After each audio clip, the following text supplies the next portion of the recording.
Muy buenas tardes a todos. Les damos como siempre la más cordial bienvenida a su programa con la doctora Controversia. Somos controversias, salud y muchas cosas más. Señores, y este lunes el mensajito que tenemos para todos ustedes el día de hoy es el siguiente: la vida no te pone pruebas.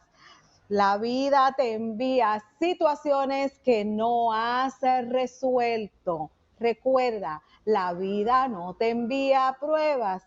La vida te pone situaciones que tú, sí, mi corazón bello, no has resuelto.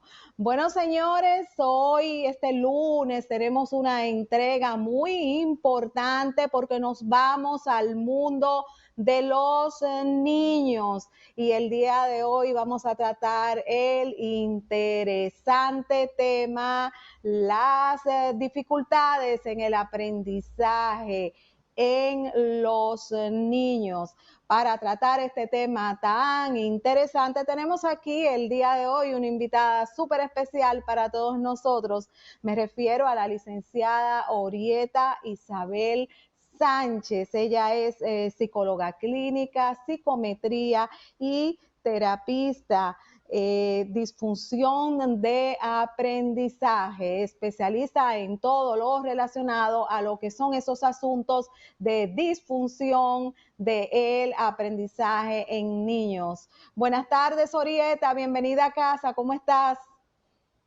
Muy buenas tardes, primero y doctora. Un placer para mí estar con ustedes en esta tarde y muy feliz que me siento de compartir sobre este tema tan interesante y que diariamente se ve esas dificultades de aprendizaje en los niños y más en nuestro país, en República Dominicana.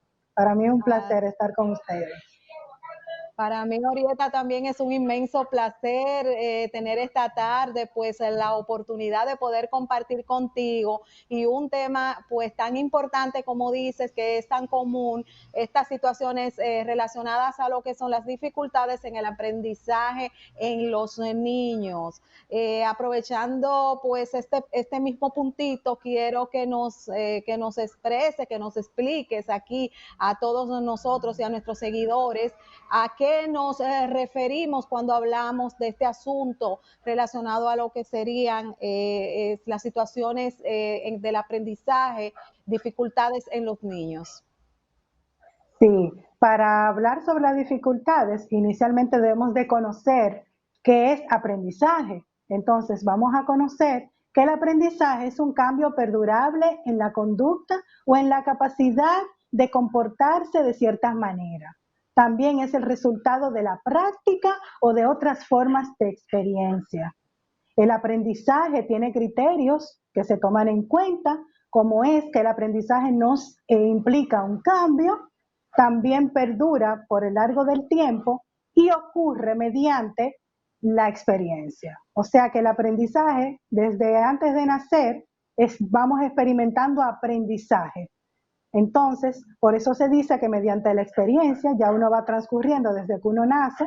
Los niños, por ejemplo, aprenden a chupar, aprenden a comer, aprenden a escuchar. Entonces, todo ese proceso se va dando y el aprendizaje se muestra de diferentes formas, pero sí nos acompaña durante toda la vida. Exactamente. Entonces, ¿a qué nos referimos entonces, Orieta, cuando hablamos de dificultades en el aprendizaje en los niños? Cuando hablamos de dificultades nos referimos a una serie de problemas que se producen en el proceso del aprendizaje en sí. Entonces son una serie de inconvenientes o dificultades que se van a presentar en la persona desde niños, desde que son pequeños y repercuten desde hasta que son adultos, porque hay una clasificación de la que vamos a hablar ahorita sobre la dificultad de aprendizaje que permanece para siempre. O sea, remite para todo el tiempo, solamente se mantiene con procesos de seguimiento que se le da a los pacientes y terapias de aprendizaje que se le da. Pero en realidad abarca, es como un conjunto de elementos que se da dentro del proceso desde el inicio hasta la final de la vida. Exactamente. Orieta, ¿cuáles son las causas que originan este tipo de situación, este tipo de dificultades en el aprendizaje en los niños? Bueno, tenemos las causas genéticas, porque pueden venir alguna situación a nivel de genética, que la persona presente alguna situación, a nivel biológico también, también a nivel externo, a nivel del ambiente, la parte familiar también puede afectar y producir dificultades de aprendizaje. Sí. Exactamente. ¿Cómo es un niño? ¿Cuáles son, Orieta, las características de un niño que tiene dificultades en el aprendizaje? Bueno, un niño te va a mostrar, te va a mostrar algunas condiciones, por ejemplo, va a tener falta de concentración, va a tener problemas de regulación, va a tener problemas de memoria, va a tener problemas con la lectoescritura en el proceso de inicio, cuando comienzan a escribir.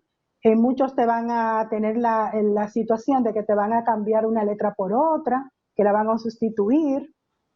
También se puede dar porque el niño esté sufriendo algún tipo de maltrato, también porque el bullying produce dificultades de aprendizaje también. Se puede generar una situación de aprendizaje también. En ese punto, Orieta, que acabas de decir, relacionada a lo que sería este tipo de maltrato, el bullying, eh, ¿cómo nos damos cuenta entonces que un niño está siendo susceptible de ese bullying y luego pues caer en esta situación de dificultad en el aprendizaje? Tú sabes que cuando estamos, ¿cómo te digo? Cuando estamos evaluando un niño, el niño va a mostrar ciertos indicadores emocionales donde está mostrando que tiene una situación particular con su estado de ánimo. Entonces, ya a través de, por ejemplo, el DFH, podemos definir qué está pasando con esos indicadores emocionales y ahí vamos a determinar qué está pasando. Sí. Exactamente. ¿Cuáles serían Entre otras esos? pruebas psicológicas, pruebas psicológicas que le aplicamos a los niños, porque existen pruebas específicas también para la evaluación de las dificultades en sí de aprendizaje. Déjame conectar esto aquí. Sí, sí. Entonces, se produce, ya con esas evaluaciones podemos ir identificando esas situaciones que se van dando en el niño y por qué el niño está teniendo esa situación a nivel escolar. ¿Qué está pasando? ¿Por qué no se concentra? ¿Por qué no hace sus tareas completas? ¿Por qué no comprende lo que la maestra le está dando? ¿Por qué deja las tareas vacías? ¿Por qué se confunde? Y así Exacto. sucesivamente. Sí. Exacto. Orieta, tú tocaste un punto muy interesante y ese tipo de situación ocasionada por el bullying. La pregunta que me surge es la siguiente. Otro tipo de maltrato, ya sea un maltrato físico, un abuso sexual hacia un niño, etcétera, puede también originar o causar situaciones relacionadas a la dificultad en el aprendizaje de ese niño o de esa niña. Así mismo es. Produce una baja de concentración muy elevada. Incluso muchos niños que son abusados pueden desertar de la parte escolar, incluso hasta pueden perder el año. Porque tú sabes que dentro de las subclasificaciones de aprendizaje existen varios subtipos de aprendizaje y pueden desarrollar una de esas. Porque, por ejemplo, la límite, que es la última, que es la número 5, esa repercute desde que el niño nace hasta que ese adulto, o sea que esa no se sana, ni siquiera solamente se le da el seguimiento con la terapia de aprendizaje. Pero las demás sí remiten a través del tiempo y pueden sí recuperarse con los diferentes tratamientos y seguimientos que se le debe de dar al niño dentro de la terapia. Ok. Entonces, ¿cuáles serían, Orieta, esos tipos de situaciones relacionadas a las dificultades del aprendizaje en el niño? ¿Cuántos tipos hay? Existen cinco tipos de dificultades de aprendizaje. Tenemos los problemas escolares, que son comunes, casi el 75% de los niños tienen problemas escolares. Tenemos el bajo rendimiento escolar, que es muy frecuente también. Se puede decir que el 80% de los niños sufren bajo rendimiento escolar. También tenemos las dificultades específicas de aprendizaje, que estas incluyen todo lo que tiene que ver con la lectura, matemáticas y escritura. Tenemos el TDAH y también con hiperactividad y sin hiperactividad, y en la dificultad de aprendizaje límite, que es el que ya la persona necesita un seguimiento y que su nivel mental va a estar con un CI por debajo de lo establecido dentro de las normas establecidas de aprendizaje. Ese último punto, Orieta, que acabas de tocar, este tipo de situación, ¿cuáles serían entonces esas características de ese niño que está en ese punto? En la condición límite, la persona tiene, vamos a decir, ciertos retrasos a nivel cognitivo, a nivel de cerebro. No hay un funcionamiento muy adecuado, muy correcto, y la persona va a ir paso a paso. O sea, si el niño tiene, vamos a suponer, ya a los 6 años, el niño ya debe de saber leer, pues el niño con ese nivel de intelectual bajito va a actuar como un niño inmaduro, como si tuviera 4 o 3 años. En lo relacionado, Orieta, al punto que tocaste de la situación de la falta de rendimiento escolar, ¿qué ocurre ahí en ese punto específico y cómo te manejas tú como especialista en el área? Ok, en el bajo rendimiento escolar, como te había dicho, es bastante común en los estudiantes ver que tenga bajo rendimiento. Generalmente el bajo rendimiento escolar se recupera porque puede ser que el niño tenga algún problema de desconcentración en un momento, puede ser que esté pasando el periodo de adolescencia, por ejemplo, que se ponen que quieren estar socializando mucho, riéndose mucho y se descuidan, y por lo tanto, pero si tú le das un seguimiento en la parte ya de sus clases, lo mandas a terapia, le pones algunos ejercicios específicos que se hacen en el caso de la concentración, y el seguimiento que se le debe de dar, pues evidentemente va a remitir en el año, va a cumplir con todo su proceso de una manera normal. Ahora bien, si entran, intervienen aquí la parte del entorno familiar, que puede afectar si hay alguna situación particular dentro de la familia, algún tipo de divorcio, si los padres discuten, eso lo puede poner un poco disperso. También si el niño se siente muy sobreprotegido, si se siente solo, y así sucesivamente se va dando. Ese punto específico relacionado a lo que sería pues la familia per se, ¿de qué manera entonces tú, como especialista del área, manejas esas situaciones cuando existen esos casos de separación, de quizás que existe maltrato, etcétera? ¿Qué ocurre ahí específicamente, Orieta? Tú sabes que al momento de hacer las evaluaciones, en el caso del DFH, cuando lo aplicamos, nos damos cuenta si el niño tiene algún indicador emocional que esté dando alguna situación dentro de la familia. Entonces, dentro de los resultados, comenzamos a ver el proceso y se invita a los padres también, porque los padres tienen que participar, evidentemente, porque es un niño, no tiene que haber un consentimiento, y se va trabajando la parte familiar generalmente. Si están separados, a veces no van los papás, los hombres, que generalmente son los que huyen, pero se trata de que vayan porque se necesita del apoyo de tanto de la madre como del padre para poder darle el seguimiento al paciente, para que ellos puedan superar, ir trabajando esa parte familiar, pero al mismo tiempo ir trabajando su parte educativa, y se vayan resolviendo y se vaya haciendo como una vinculación de una manera positiva para que ellos puedan resurgir y sacar algo positivo de la situación. Exactamente. Problemas escolares a nivel general. ¿Qué pasa en ese puntito, Eh, Orieta?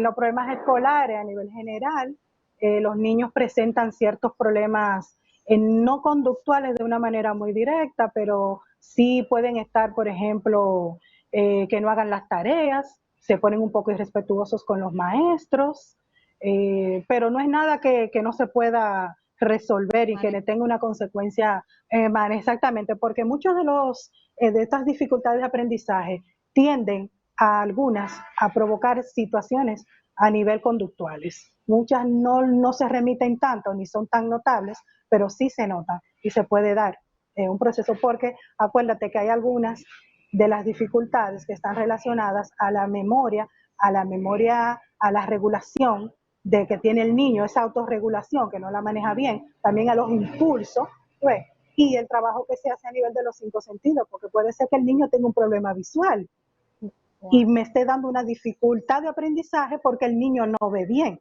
pero no necesariamente sea que el niño tenga ninguna situación ni un CI con alguna situación particular. ¿Ves? Porque puede ser que yo tenga un problema auditivo y que no escuche bien. Y puede ser que yo no esté escuchando lo que la maestra me dice y por lo tanto no voy a comprender las tareas que debo de hacer. Entonces, hay una intervención que tenemos que saber a nivel de salud, porque dentro de las evaluaciones también mandamos a hacer las evaluaciones médicas, porque tenemos que determinar si hay alguna situación a nivel visual, a nivel auditivo, a nivel de expresión, porque el lenguaje se puede ver afectado con alguna dificultad de aprendizaje. Muchos niños tienen problemas para expresarse, los niños pequeños. Por ejemplo, hay niños que tienen el paladar alto o lo tienen muy alto y no le permite hacer una expresión correcta de una palabra. Por ejemplo, mamá, papá, casa. Entonces, esas son cosas que sí tenemos a nivel médico que evaluar, porque puede ser que el niño también tenga frenillo y no tenga una expresión correcta. Entonces, las dificultades se clasifican en 5, pero dentro de esas 5 se pueden dar muchas situaciones y circunstancias que se van a dar de acuerdo a cada paciente. Por eso se dice que se trabajan los casos de manera individual y precisa. Sabemos, Orieta, que se maneja cada paciente de manera diferente, como acabas de decir. La pregunta que me surge es la siguiente: ¿cuáles serían esas las más comunes que ocurren tratando este caso a nivel general de estas dificultades? Bueno, se presenta mucho lo que es el TDAH, que es muy común, sobre todo en los varones, es muy natural que se dé, o sea, el porcentaje de mayor de presencia de TDAH está en niños y se dice que es hereditario de parte de los padres. Es un asunto ya que se dice de lo que es genético a través del padre. También tenemos muchos problemas escolares y bajo rendimiento escolar. Ya la disfunción límite no es tan común porque son casos aislados, tú sabes, y que se trabajan de una manera ya diferente. Pero lo que son problemas escolares, y las dificultades específicas de aprendizaje, muchos de los niños tienen dificultades con las matemáticas, con la lectura y la escritura, pero como te dije ahorita, puede haber un problema en la lectura, una DEA, ¿verdad?, que son las dificultades específicas, pero puede ser que el niño tenga un problema de visual y no esté leyendo correctamente. Entonces ahí interviene. Pero para eso están algunas terapias, algunos ejercicios, algunas pruebas específicas que se trabajan ese tipo de dificultades que son las DEA. Exacto. En el caso específico, por ejemplo, Orieta, de las matemáticas, ¿qué pasa ahí en ese sentido, de este tipo de dificultades? En el caso de la matemática se produce un problema en la concentración y la regulación mental del niño.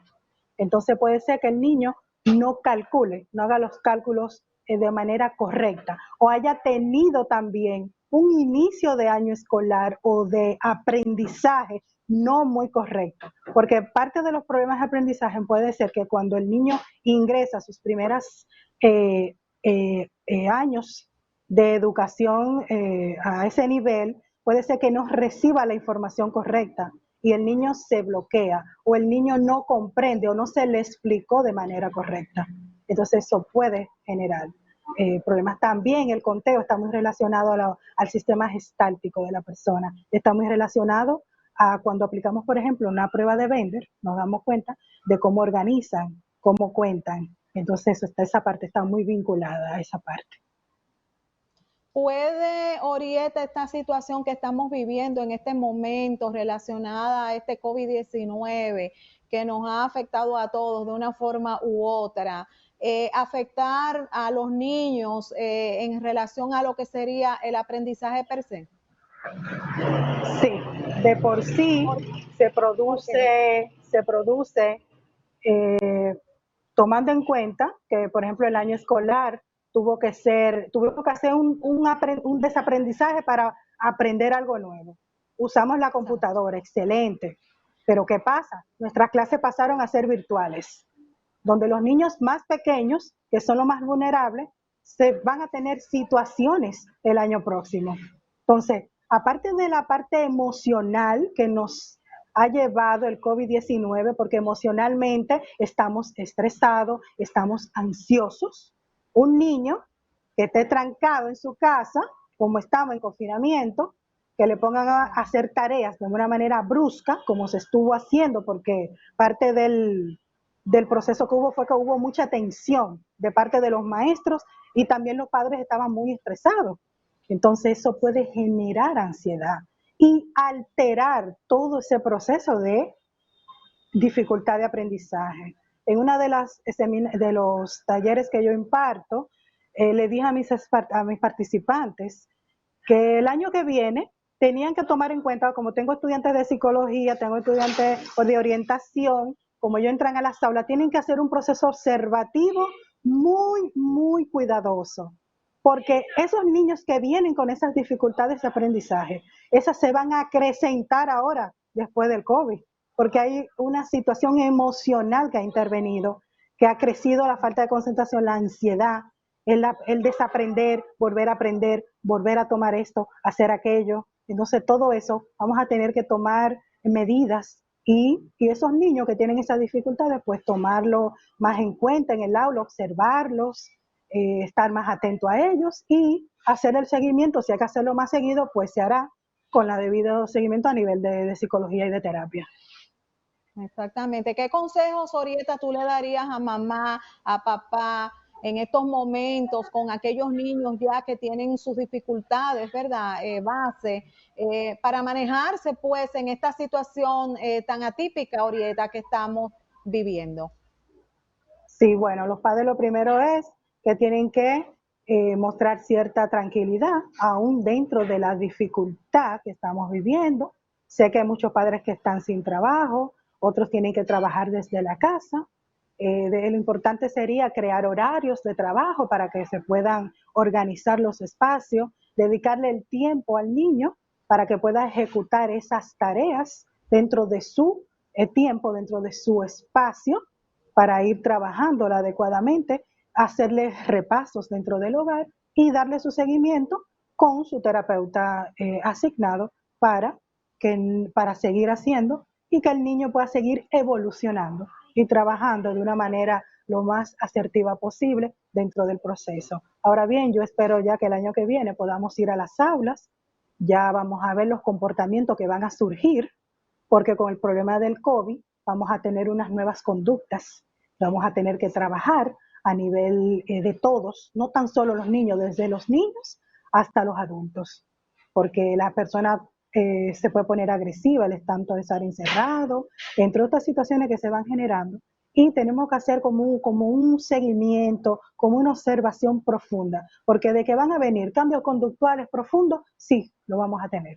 claro que sí, y eso va a afectar todas las áreas. Eso incluye las áreas de educación, las áreas escolares, a nivel de lo que tiene que ver ya la parte y específicamente con los niños ya con ciertas dificultades como la que hemos tratado en la tarde de hoy. Vamos a tocar un punto, Orieta, y es estos niños que se encuentran en estas zonas rurales, que no tienen, pues, diríamos, las herramientas, lo que se necesita de disponible. ¿Qué ocurre entonces en ese sentido con este tipo de niños que por las condiciones, pues, no tienen quizá esos accesos a lo que se necesita, pues, en este tiempo tan irregular? ¿De qué Sí. manera le está afectando a ellos? Bueno, tú sabes que, por ejemplo, en las zonas rurales no tenemos acceso a Internet. No todo el mundo tiene acceso a conectarse, ni a tener una tablet, ni a tener una computadora. Ya en este caso, el proceso se haría de manera manual dentro del hogar, pero eso sí yo entiendo que va a producir una cierta baja en esos niños, porque no van a tener la oportunidad de seguir completando su proceso de aprendizaje, porque evidentemente no podemos estar todos juntos, porque yo puedo decirte así, ellos están en una zona rural, pero puede ser que aparezca una maestra que vaya a la casa. Bueno, pero no podemos, porque el COVID dice que no podemos socializar, que tenemos que mantener un distanciamiento. Entonces, sí entiendo que el Estado debe crear políticas para que esos niños que van a tener esa dificultad, que no se puedan conectar o que no puedan avanzar en ese proceso escolar, pues se le retome ya el próximo año, Dios mediante, y se le hagan el seguimiento que haya que hacerle para que ellos puedan superar esa situación y ponerse al día también, porque ellos merecen también recibir educación y estar al día. Esa parte que has tocado, lo relacionado a lo que es ese distanciamiento social a nivel general, esa falta pues de los niños poder jugar, ir a casa de su abuelita, del amiguito, porque todo ha estado como quien dice parado de golpe hasta cierto punto. ¿Esto puede, Orieta, de alguna manera afectar ese punto tan importante que es lo relacionado a su aprendizaje? Claro que sí, porque el niño se va a sentir desmotivado, no va a haber una motivación, porque yo voy a la escuela, yo hago mi tarea, yo voy a la escuela, mi profesora me corrige, yo gano notas por eso. A veces la mandamos una foto virtual, está bien la tarea, y ahí se quedó. Entonces, en el niño sí se puede crear cierta desmotivación, problemas de concentración, porque no es lo mismo tú estudiar en el aula que tú estar en casa, sentado en una cama, en una silla, donde hay distractores. Alguien habló, sonó el teléfono, alguien llega, toca, por ejemplo, a alguien que tú pediste algo. O sea, hay distractores que van a hacer que el rendimiento que tenga el niño no va a ser el más efectivo, efectivamente. O sea que es necesario, Orieta, esa relación de niño con profesora de manera presencial. Sí, es importante porque tú sabes que dentro de las aulas se socializa, el niño comparte con sus otros compañeros, expone sus ideas. Dentro del aula tú aprendes a conocer sobre las informaciones de tus materias, la profe te corrige, tú vas a la pizarra, tú vas a receso. Entonces el proceso no es igual estar como estamos ahora, que nos sentamos en una mesa, nos ponemos el poloché del colegio y le damos la clase virtual y ahí estamos conectados, porque el asunto es que estamos conectados. Entonces también eso genera cansancio, eso genera estrés. Muchas horas delante de un equipo electrónico produce mucho cansancio, mucha desconcentración también, porque el cerebro va trabajando de una manera rápida, y tú estás atencionando a muchas cosas. Entonces eso también es una fatiga a nivel visual, a nivel del cuello. Si te cansa, no es lo mismo cuando tú estás en un ambiente dentro de tu aula, no es igual, jamás va a ser igual. Exactamente. ¿Existen situaciones relacionadas a lo que es, Orieta, el lenguaje escrito en este punto? Sí, en las DEA, sí, en el DEA se pueden dar problemas a nivel de escritura. Los niños pueden tener confusión con las letras, las famosas letras espejos, que son la B y la D, por ejemplo, que la pueden confundir. Por ejemplo, los niños disléxicos que entran en esta parte generalmente tienen problemas a nivel de lenguaje. Y sí, sí, se da, claro que sí. También puede ser que el niño no coordine bien, por ejemplo, una frase que tú le indiques, pero ya eso se va. Hay muchos niños que lo superan, porque tú sabes que hay un proceso desde primero a cuarto curso, que es el proceso de alfabetización. Los niños comienzan a tener como una madurez. Ahora bien, si el niño tiene alguna dificultad ya específica, algún problema a nivel, por ejemplo, de su gestáltica, a nivel de emociones, ya ahí se habría que determinar, pero se puede, claro que sí, por supuesto. En qué casos sería más complicado? Bueno, ya en los casos, por ejemplo, de los niños que tienen algún tipo de dislexia, niños que tengan algún retraso, alguna situación, por ejemplo, a nivel de personalidad, que se puede dar, ahí ya habría algunas dificultades. Sí. Por ejemplo, en los niños, por ejemplo, los adolescentes, tú sabes, con la esquizofrenia, que entra a partir de los 15 años, que ya son adolescentes, ya tú sabes, pues podía haber alguna dificultad, por ejemplo, en el caso ahora mismo con el confinamiento, esa parte de esos pacientes con esas características han tenido dificultades por el estar encerrado, porque no manejan. Por ejemplo, un niño autista no maneja el estar encerrado, porque el niño tú tienes que sacarlo, aunque el niño no socializa, pero tú lo enseñas, tú lo sacas que respire, pero ahora con el confinamiento los niños han estado, por ejemplo, en el caso de los autistas, han estado con mucha alteración y mucha ansiedad. En este sentido, ¿qué papel juega la familia en un momento La como familia es este, base. relacionado a estos casos de autismo, como tú dices, de adolescentes con esquizofrenia, etcétera? La familia es un elemento primordial en todos los procesos que se viven, tanto en las dificultades como en las situaciones a nivel de trastornos que se puedan producir. Es básico el apoyo, la entrega, el amor que los padres profesen, los hermanos, la comprensión que se le dé al niño, ese seguimiento, ese acercamiento, es muy importante. Es básico para poder como sobrepasar esa barca, como dicen, para cómo voy a superar esto, pero tengo que tener a mamá, tengo que tener a papá, mis hermanos apoyándome, porque la situación está o se da la dificultad, ¿verdad? Pero hay un engranaje, está el paciente, que es el afectado, pero está mamá, está papá, está el terapeuta. Entonces tenemos que integrarnos todos al proceso para que ese niño pueda evolucionar de manera positiva y congruente en su proceso que está viviendo. Sí. Háblame un poquito, Orieta, de esa parte de lo que serían los adolescentes con esquizofrenia, en esta niñez, ¿cómo es ese proceso relacionado a lo que sería su rendimiento escolar, esa parte ahí relacionada con ese Tú sabes que la esquizofrenia es una enfermedad hereditaria, se desarrolla a partir de los 15 o 16 años, en muchos casos no se desarrolla. Puede ser que en la familia haya esquizofrénica, pero no se desarrolla por completo. Hay muchos pacientes que no la desarrollan, pero cuando sí la desarrollan comienzan a escuchar voces, comienzan a oír ruidos y comienzan a emitir pensamientos y situaciones. También se presentan situaciones a nivel de olfato que se le da en los esquizofrénicos, pero si se descubre a tiempo, si la persona o el entorno se da cuenta de que esa persona dice cosas incoherentes por momentos o que dice que escucha voces y se lleva al especialista, pues evidentemente con la medicación, porque los esquizofrénicos deben de ser medicados y esa parte entra el psiquiatra, entonces ahí ya entra el proceso de tratamiento y se le da el seguimiento y la terapia correspondiente para que pueda manejar su proceso a nivel escolar sin ningún inconveniente. ¿Cuáles serían las consecuencias de ese niño, de esa niña que no es manejado adecuadamente cuando tiene este tipo de situaciones el aprendizaje?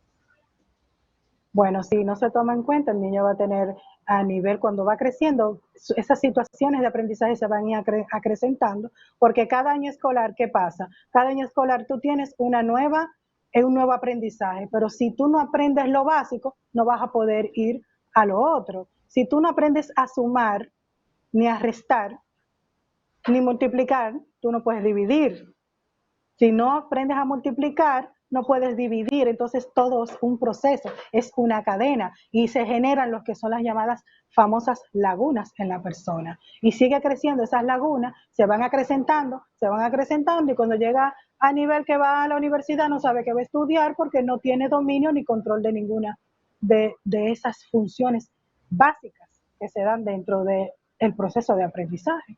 Muchas personas tú lo ves que cambian de carrera, pero es porque vienen con situaciones de laguna desde que son pequeños. Entonces, por eso usted decía ahorita que es muy importante cuando el niño está iniciando su proceso de escolaridad. Es importante que se le trabaje de manera adecuada esos, eh, esos conocimientos que el niño va a recibir sean de manera adecuada. Si tú eres un mal educador o estás mal preparado, vas a fomentar una mala educación o una mala formación a nivel de aprendizaje en el niño. Porque no aprendemos las vocales, pero tenemos que aprender a unir las vocales. Pero si no lo hacemos bien desde el principio, ¿qué vamos a pasar? Vamos a tener serias dificultades que son de las que estuvimos hablando hasta ahora, que vienen relacionadas todas con eso. Exacto. Sí. ¿Quiénes son entonces, Orieta, quienes tienen que intervenir en todo este engranaje para lograr pues lo mejor para ese niño, para esa niña?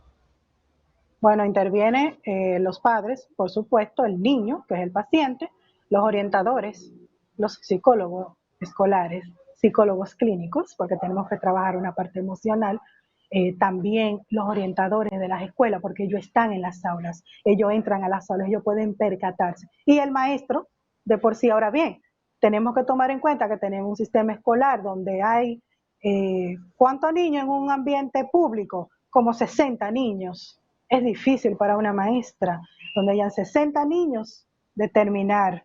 Pero, por ejemplo, en el área privada tú te puedes dar cuenta. Incluso se hace que tú vas a visitar a los colegios conjuntamente para verificar el ambiente donde el niño se está desarrollando, para ver cómo se va a trabajar esa dificultad que tiene el niño, esa dificultad de aprendizaje que tiene el niño.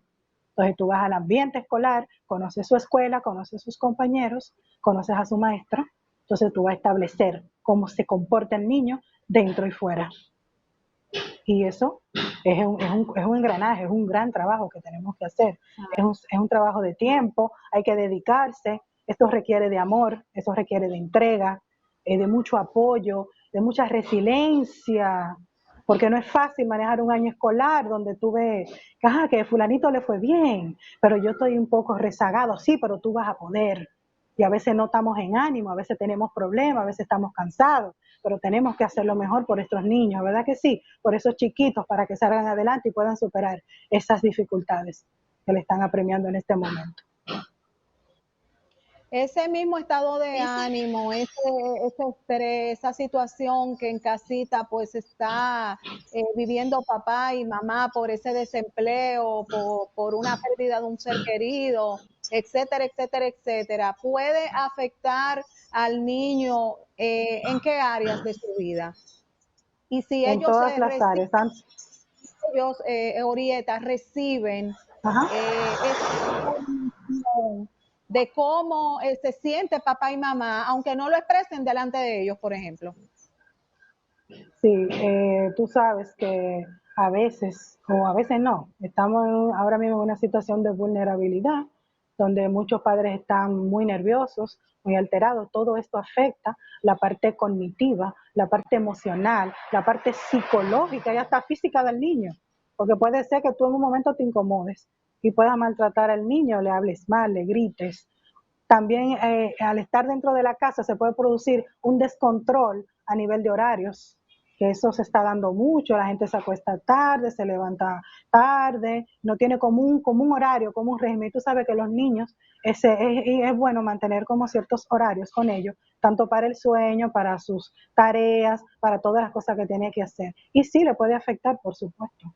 Es recomendable que los padres también se den un seguimiento a nivel terapéutico, psicológico. Todos necesitamos ayuda, todos necesitamos hablar, todos necesitamos explorar de una forma o de otra para que podamos llevar dentro de la dificultad, podamos hacer un trabajo que no nos afecte de la menor manera posible. O sea, que podamos salir adelante y que las consecuencias no sean tan notorias o tan graves dentro de los procesos. Bien.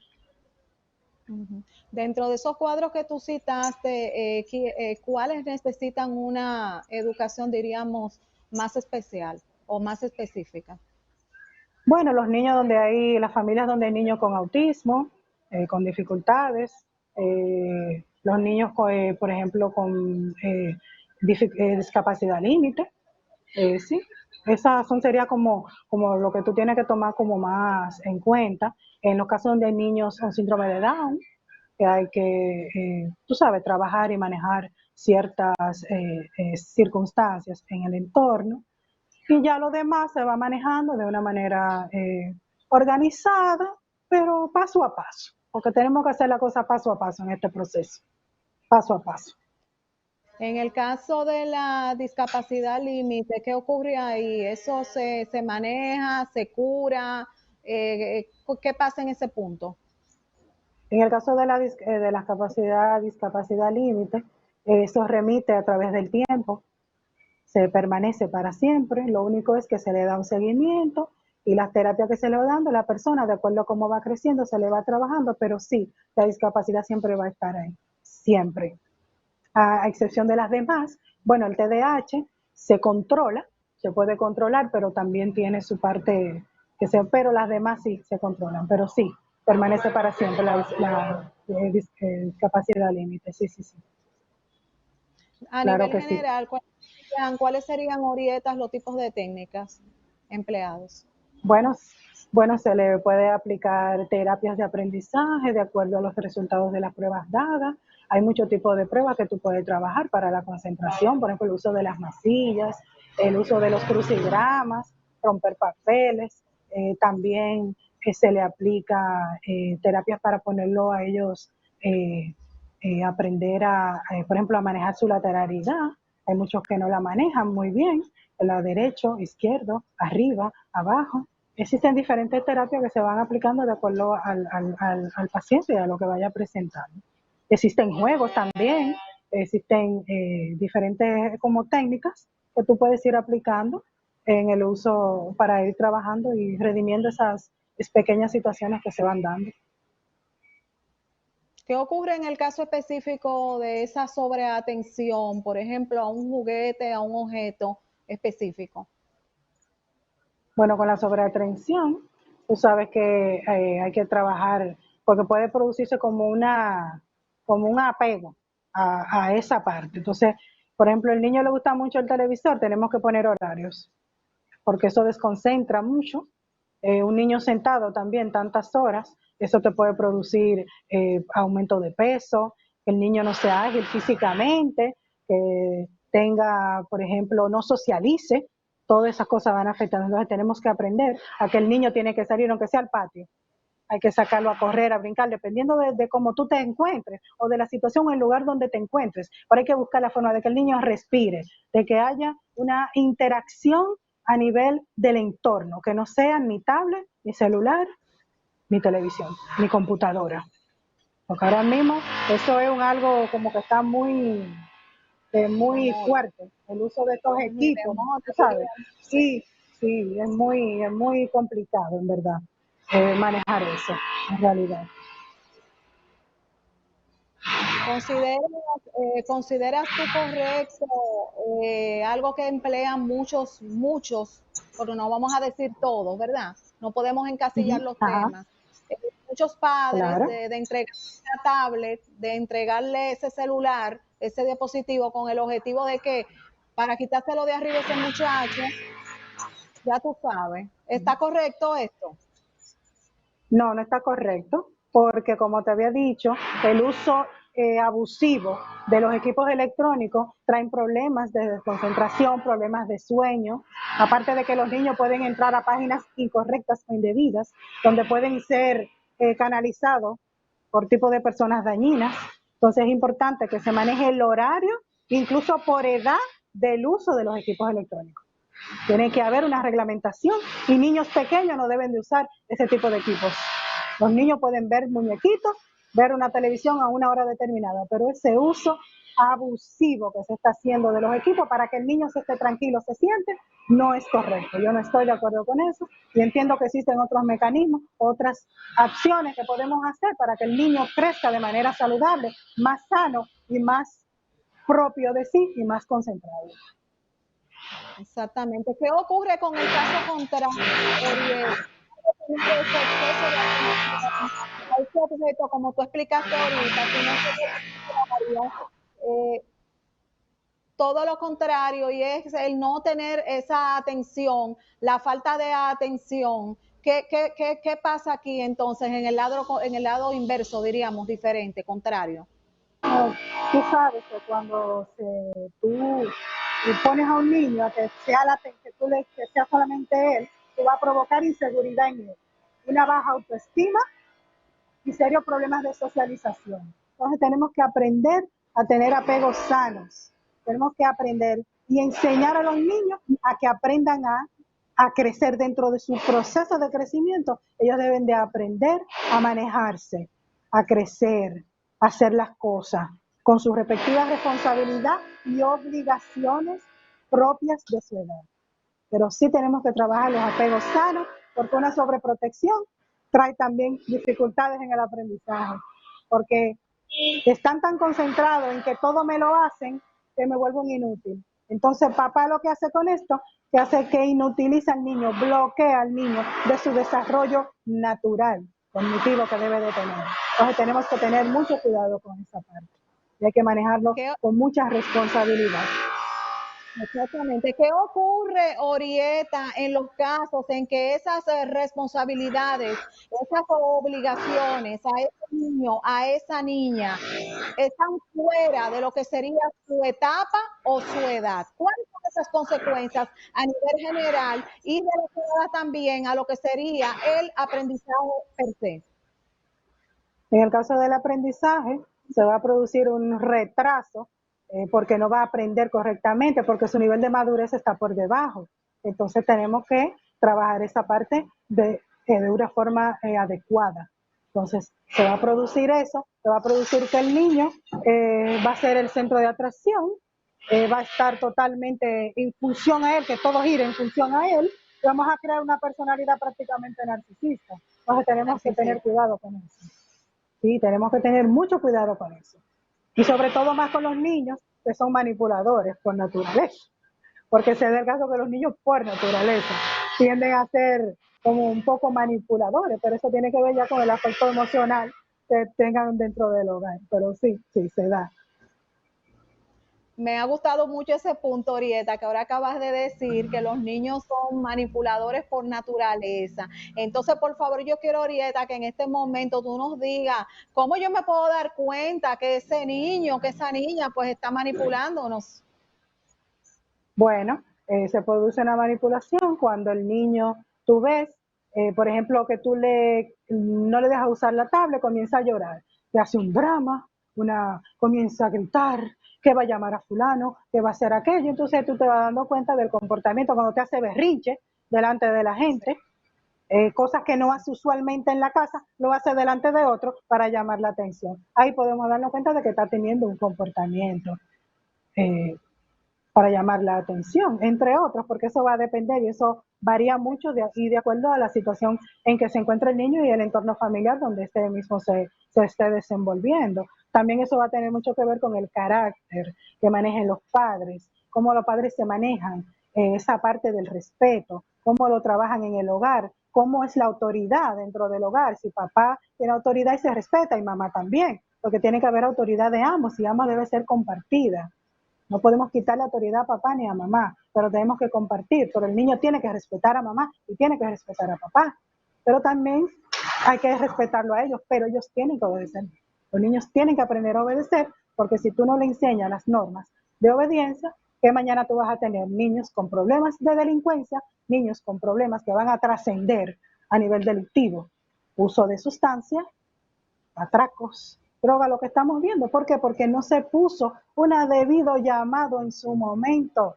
Hay comportamientos que tú tienes que trabajarlo inmediatamente, porque si no se hace así, van a repercutir en todo su proceso de desarrollo, a nivel familiar y a nivel escolaridad. Existen casos de muchas familias, Orieta, que es muy común lo relacionado a lo que es esa descalificación al otro. ¿Qué ocurre, Orieta, en ese caso específico? ¿Me escuchas? Orieta, ¿me escuchas? Vamos a... La doctora Amelia Ledesma Duval, especialista en ginecología estética y rejuvenecimiento vaginal, te espera para ofrecerte los servicios de tratamiento para incontinencia urinaria, menopausia, sequedad vaginal, labioplastia, tensado o estrechamiento vaginal. Visítanos en el segundo piso del Centro Médico Elohim o llámanos al 809-775-1784. Doctora Amelia Ledesma Duval, ginecología y estética a tu alcance. El vestuario de la doctora Controversia es gracias a Fran Alta Costura. Fran Alta Costura, diseñador de moda, patronista y experto en grading, chacabanas artesanales, telas, trajes, vestidos y mucho más. Estamos ubicados en la avenida 27 de febrero, número 482. Puedes llamarnos al 809-350-7503 y al 809-536-2909. Fran Alta Costura, te esperamos.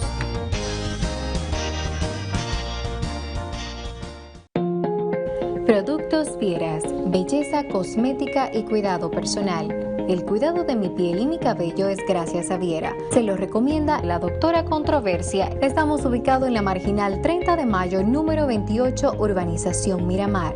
Llámanos al 829-741-4035 y al 809-931-1739. Síguenos en las redes sociales como Viera Products.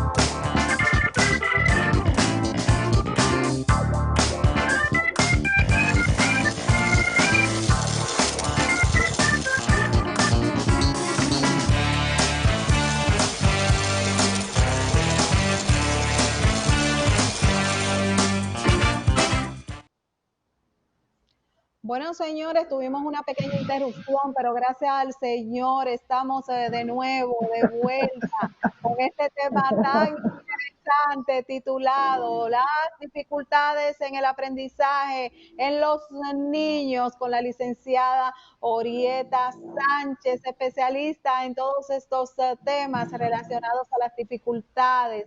Orieta, nos quedamos con la siguiente preguntita en el aire. ¿Qué ocurre en casos de esas familias en que papá descalifica a mamá o viceversa delante del niño, de la niña? ¿De qué manera esta situación afecta a los niños?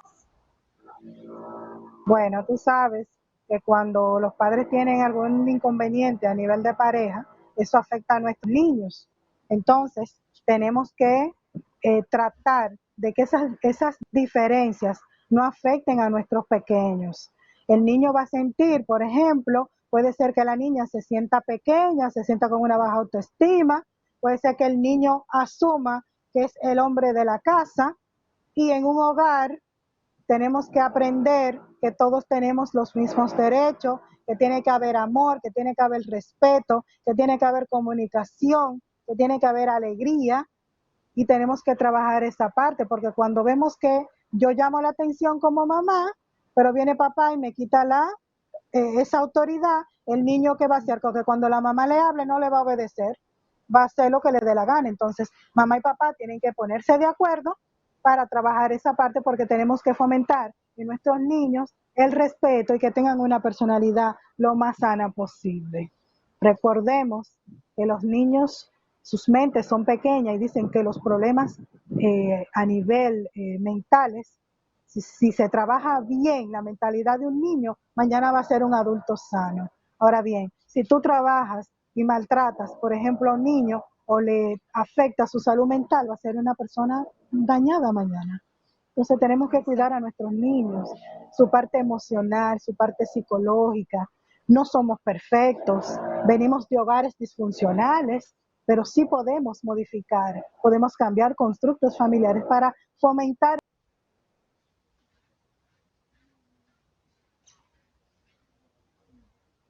Orieta, ¿me escuchas?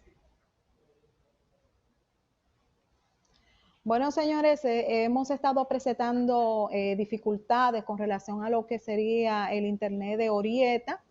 Entonces, por esta razón, vamos a concluir el día de hoy este tema tan interesante titulado Las dificultades en el aprendizaje en los niños. Recordándoles, señores, a todos ustedes que mañana a las 2:30 de la tarde tienen una cita con Somos Controversias, Salud y muchas cosas más. Pórtense bien, mis amores. Hasta mañana. Bye.